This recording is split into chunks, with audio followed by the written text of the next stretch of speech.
Thanks for join Global Tutorial Bernard Simamora, SSI, SIP, SH, MH, MM. Subscribe, like, and share. Selamat mengikuti. Filsafat Hukum dan Etika Profesi Topik 07 dari 50 topik. Hukum pada abad pertengahan, filsafat Islam. Ajaran Islam mulai berkembang di Jazirah Arab. Untuk menjalankan ajaran Islam, dibuatlah hukum untuk mengatur tatanan dunia dalam pandangan yang Islami melalui fikih dan moral keislaman.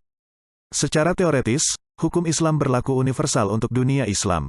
Artinya, hukum Islam berlaku dimanapun, kapanpun, dan siapapun penganut agama Islam.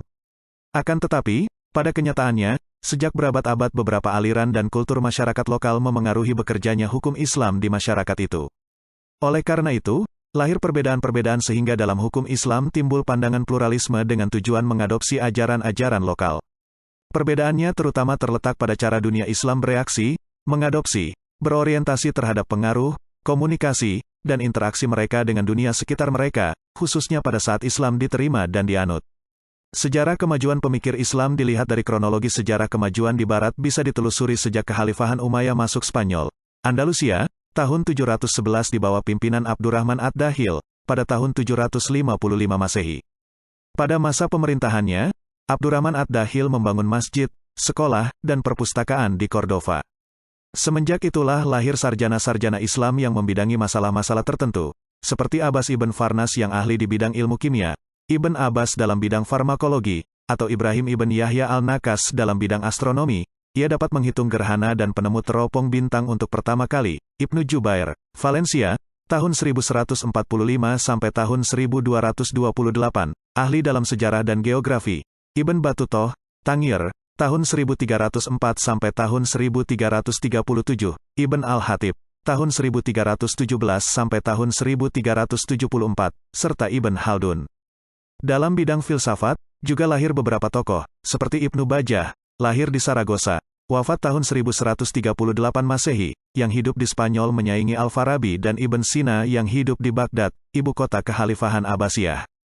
Ibnu Bajjah menulis buku Tadbir al-Mutawahhid yang membahas masalah etos dan eskatologis. Filsuf lain adalah Abu Bakar ibn Tufail, lahir di Granada, wafat tahun 1185 Masehi, yang menulis buku Hai Ibn Yaqzan.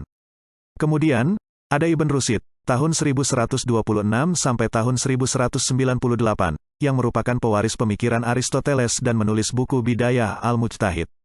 Pada perkembangan selanjutnya, Ibnu Rushd melahirkan aliran filsafat baru di Eropa, aforeisme. Filsuf Arab Islam yang dikenal pertama adalah Al-Kindi, tahun 796 sampai 873 Masehi. Al-Kindi dengan tegas mengatakan bahwa aliran filsafat dan agama tidak ada pertentangan. Filsafat diartikan sebagai pembahasan tentang yang benar, bahsan abak, agama membahas yang benar. Maka itu, kedua-duanya membahas yang benar. Selanjutnya, filsafat dalam pembahasannya memakai akal dan agama. Dalam penjelasan tentang yang benar, ia juga memakai argumen-argumen rasional. Dengan filsafat al-haq al-awalnya, Al-Kindi berusaha memurnikan keesaan Tuhan dari banyak. Selain Al-Kindi, filsuf lain yang banyak berbicara mengenai pemurnian tauhid adalah Al-Farabi, tahun 870 sampai 950 Masehi. Percikan pemikiran filsuf-filsuf pada fase awal perkembangan filsafat diantaranya adalah 1. Alam kadim dalam arti tak bermula dalam zaman. 2. Pembangkitan jasmani tidak ada. 3. Tuhan tidak mengetahui perincian yang terjadi di alam. Ini adalah 3 dari 20 kritikan yang diajukan Al-Ghazali terhadap pemikiran para filsuf Islam. Konsep alam kadim membawa pada kekufuran dalam pendapat Al-Ghazali karena kadim filsafat berarti sesuatu yang wujudnya tidak mempunyai permulaan dalam zaman, yaitu tidak ada di zaman lampau dan ini berarti tidak diciptakan, yang tidak diciptakan adalah Tuhan. Syahadat dalam teologi Islam adalah la kadim illallah, tidak ada yang kadim selain Allah. Kalau alam kadim, begitu pula Tuhan dan terdapatlah 2 tahun. Ini membawa paham syirik atau politeisme. Tidak diciptakan bisa pula berarti tidak perlu adanya pencipta, yaitu Tuhan. Ini membawa pula pada ateisme. Mengenai pembangkitan jasmani itu, umpamanya ayat 78-79 dari Qs Yasin, siapa yang menghidupkan tulang-tulang yang telah rapuh ini? Katakanlah, yang menghidupkan adalah yang menciptakannya pertama kali. Kemudian, tentang masalah ketiga, Tuhan tidak mengetahui perincian yang ada di alam juga didasarkan atas keadaan filsafat itu. Hal tersebut berlawanan dengan Al-Quran ayat 59 dari surah Al-An'am, tiada daun yang jatuh yang tidak diketahuinya. Al-Ghazali mengeluarkan pendapat bahwa jalan sebenarnya untuk mencapai hakikat bukanlah filsafat, melainkan tasawuf, sebagaimana dalam buku Abdul Ghafur Ansori. Dalam bidang hukum, muncul aliran Ancila Theologiae, paham yang menetapkan bahwa hukum yang ditetapkan harus dicocokkan dengan aturan yang telah ada, yaitu ketentuan-ketentuan agama. Teori-teori mengenai hukum pada abad pertengahan, selain dikemukakan oleh Agustinus dan Thomas Aquinas, ada juga sarjana-sarjana Islam, antara lain Al-Syafi'i, pada tahun 820, yang pemikirannya telah diuraikan di Alas. Ajaran Islam yang bersumber dari Al-Quran dan hadis, selain qiyas, ada ijma' dan ijtihad, melahirkan ajaran integralistis. Islam sebagai iman dan Islam sebagai hukum yang diturunkan untuk mewajibkan manusia sebagai individu sekaligus anggota masyarakat tunduk pada fikih, sumber pengetahuan tentang hak dan kewajiban, sebagai hukum kemaslahatan, untuk mengatur kehidupan sosial. Al-Syafi'i dikenal sebagai ahli fikih saat itu di Eropa, terutama Eropa Timur, bekal wilayah Konstantinopel. Oleh karena itu, pada saat itu, aliran mazhab Syafi'iyah, karena Imam Al-Syafi'i seorang ahli fikih terkemuka, lebih dikenal di sana hingga pertengahan abad ke-7 Masehi. Masyarakat Eropa mengenai fikih sebagai satu-satunya sumber hukum Islam. Sebaliknya, masyarakat Eropa lainnya, terutama bekas wilayah Romawi Barat, lebih mengenai Al-Farabi, tahun 870–950 Masehi, yang melanjutkan studi falsafah Plato. Sementara itu, di Eropa Timur, bekas wilayah Romawi Timur, lebih mengenai fikih dan Syafi'iyah yang diperkuat dengan tulisan-tulisan dari Ibn Sina. Di Eropa lebih dikenal dengan nama samarannya, Avicenna, tahun 980–1037 Masehi, dan Ibn Rushdi. Di Eropa lebih dikenal dengan nama samarannya, Averroes, tahun-tahun 1126 sampai tahun 1198 Masehi, yang melanjutkan studi pluralisme Aristoteles. Perbedaan pandangan dari dua aliran ini sering menimbulkan pandangan masyarakat Eropa tentang fikih yang lebih bersifat normatif, karena kurang dikenal dalam sistem hukum Eropa Barat dan Amerika yang monisme dengan hukum Islam dalam syariah yang mengenai stratifikasi hukum, haram, anjuran untuk tidak dilaksanakan, sunnah, netral, dan wajib, anjuran harus dilaksanakan.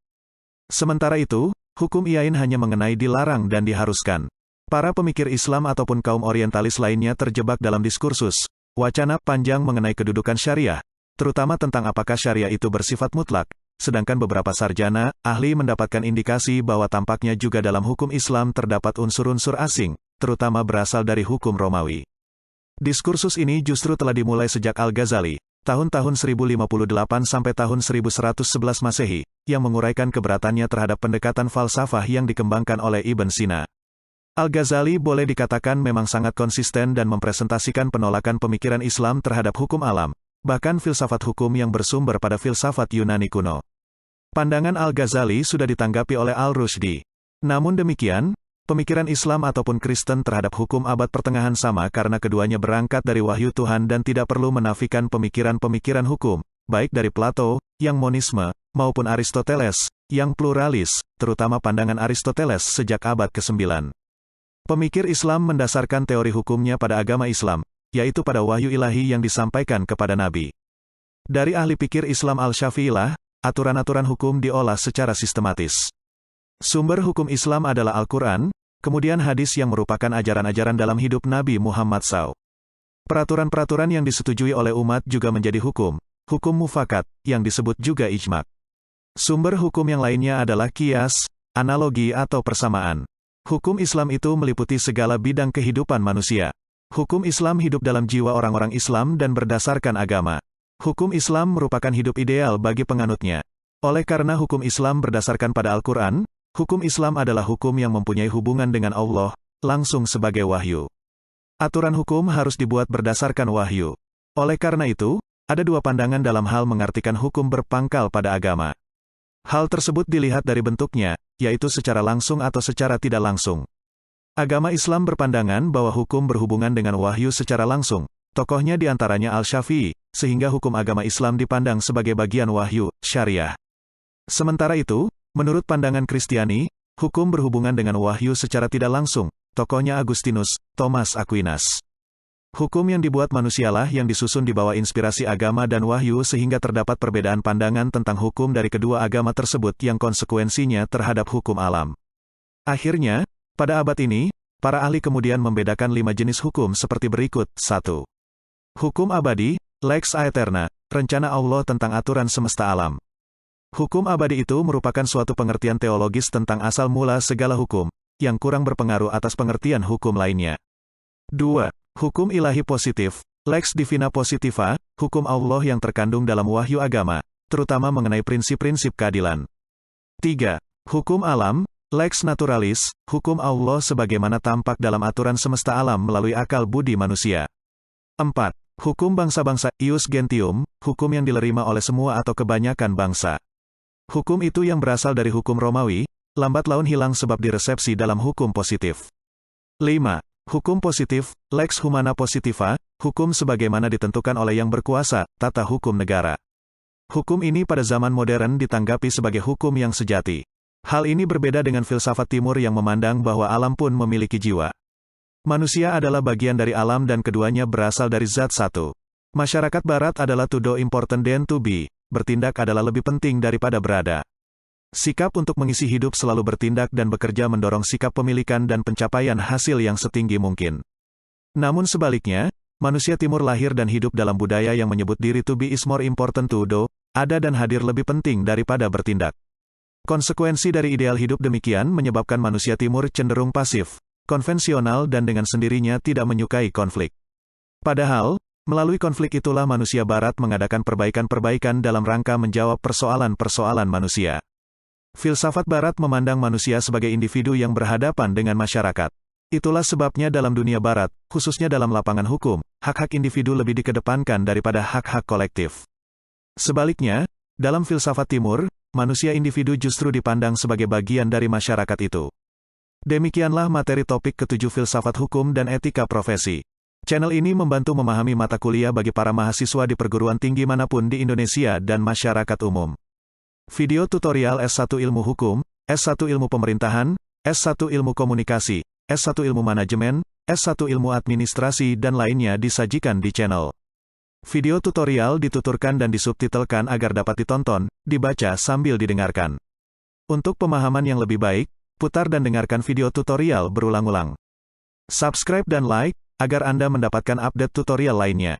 Bagikan link video ini, agar teman lain juga mendapatkan manfaat channel ini. Sampai jumpa.